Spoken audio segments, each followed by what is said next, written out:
C'était en octobre 2000 et nous étions exactement ici. Nous venions d'emménager à Murviel, dans notre maison, quelques mois auparavant, c'était en juillet en fait.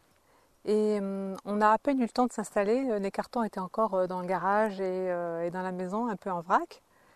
Et des voisins du quartier nous ont informé qu'il y avait un problème à nouveau qui allait se produire ici au Mas-Dieu.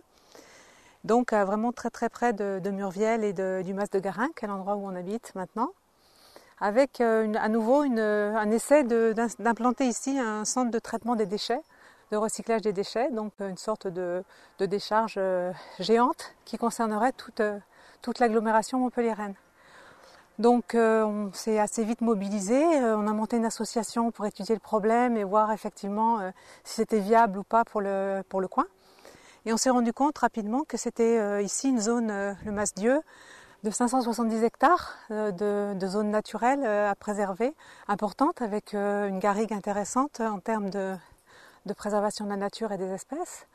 Et puis aussi qu'il y avait une nappe souterraine importante dans laquelle on pouvait puiser de l'eau potable, enfin, dont on se servait notamment pour alimenter le village. Donc ben voilà, on s'est mobilisé, on a monté une association qui a été assez vite soutenue par beaucoup de gens, on a fait plein de rencontres sympathiques à cette occasion. Et puis en tant qu'association nouvellement créée, on essayait de se signaler un peu, de faire bouger un peu les choses dans la presse notamment. Et très rapidement, on nous a contactés pour témoigner, pour raconter notre histoire, pour dire ce qui nous préoccupait. Et un jour, la télé nous a appelés, M6, pour témoigner. Il se trouve que la présidente n'a pas voulu aller au rendez-vous parce qu'elle était occupée, puis qu'elle trouvait que c'était pas le jour, etc. Donc il fallait que quelqu'un se dévoue. Et moi, je dois avouer que j'avais un peu peur de passer devant une caméra pour la première fois. J'étais assez impressionnée.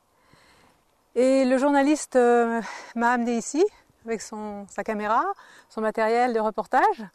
Et j'ai pas eu le temps d'avoir peur parce que vu que j'étais en équilibre un peu instable à cet endroit-là où il avait une magnifique vue sur le paysage, j'ai pas vraiment eu le temps de réagir et d'avoir la pétoche, d'avoir le trac des débutants parce que j'étais en équilibre instable et en fait je pensais plus à mes pieds et à tenir là où j'étais installée qu'aux questions qu'ils me posaient, auxquelles j'essayais de répondre au mieux.